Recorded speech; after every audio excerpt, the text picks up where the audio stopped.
My name's Drew. I am with Palestine Action and have been for quite some time now. I've always been one for the underdog kind of thing, if that's the right word. And I've always felt pain for things that haven't got a voice. The facts are very obvious that there's a company called Elbit Systems that make weapons that are tested on Palestinians. There's a genocide. We are complicit as a country. If you become aware that we are complicit, then to step away from that makes you complicit.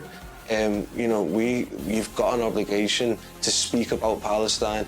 If you can, take action for Palestine, but at the very least, you need to be aware and you need to spread that awareness. And I think that's always at the back of my conscience. I can go to bed at night knowing that when this comes out in years in the history books, because it will, people will say, how did you live through a live genocide? I remember being in school and reading about the slaughter of 5 million Jews by the Nazi Party and being sick to my stomach. I never would imagine that a genocide would be happening in my lifetime. I never thought that when I first got involved with Palestine Action or with Palestine as a campaign a few years back, that it would become the norm for dozens and dozens of people to be killed every single day.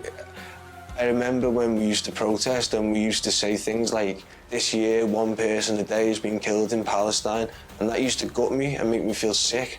And now we're talking about sometimes 1 person an hour being killed in Palestine. It's off the scale, and the response needs to be off the scale. Enough words, like actions, not words. People need to rise up and stand up. Elbit Systems, they produce 85% of Israel's weaponry, and they've got sites all over the world and in this country. And they also have like subsidiary kind of companies, so that might be Ferranti Technologies, which is the company that was in Oldham, or it could be like UAV Engines, which is in Shenstone, unmanned aerial vehicles. Across these sites, they produce the components and the parts for things like the Hermes 450, Hermes 900. They produce surveillance technology and software. They've got like the Watchkeeper drones. Across these sites, they'll make these components. I heard that there was an action taking place, 6 people locked on around the site, and me and another pal Actionist got on top of the canopy. We basically occupied the building for the day and shut it down. It was shut down for a few days following that protest, and then not long after that, as a result of that and lots of other protests, it closed its doors for good. After the action, I felt empowered, justified. I felt like what I'd done was the right thing. We've been charged with criminal damage and aggravated trespass. The judge ruled that we aren't able to have a defence.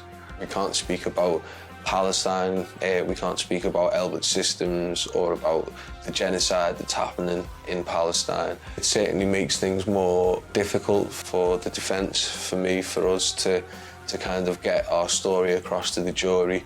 Me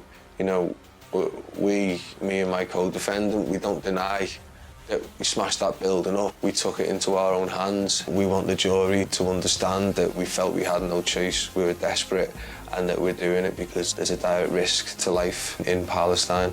Say to the jury that I'm exactly the same as you, that I'm no different. I'm not a criminal. I'm not a vandal. I'm not a lunatic who just goes around smashing up buildings.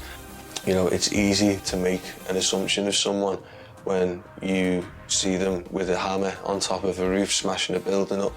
But if the jury could just look past that and actually understand like that we're just people who care and we're not criminals, we don't deserve to go to prison. The state are coming down really hard on protesters. We know through, for example, we've seen leaked documents where the Israeli embassy has been working with people within Parliament to try and get them to come down harder on Palestine Actionists. The jury has a right to acquit.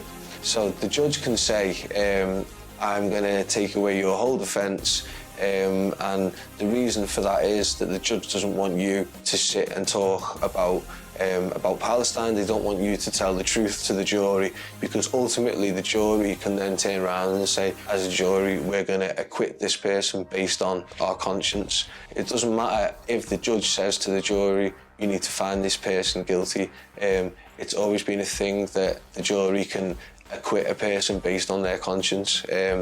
And the judge and the courts are trying their best to get that kind of defence taken away.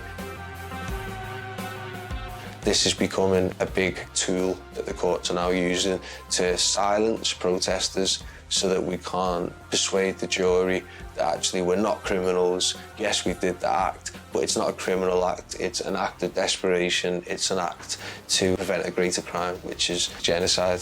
People are desperate in Palestine. People are under the rubble. People are being slaughtered, and they need people like me, people like you, if you can, to stand up and make a difference.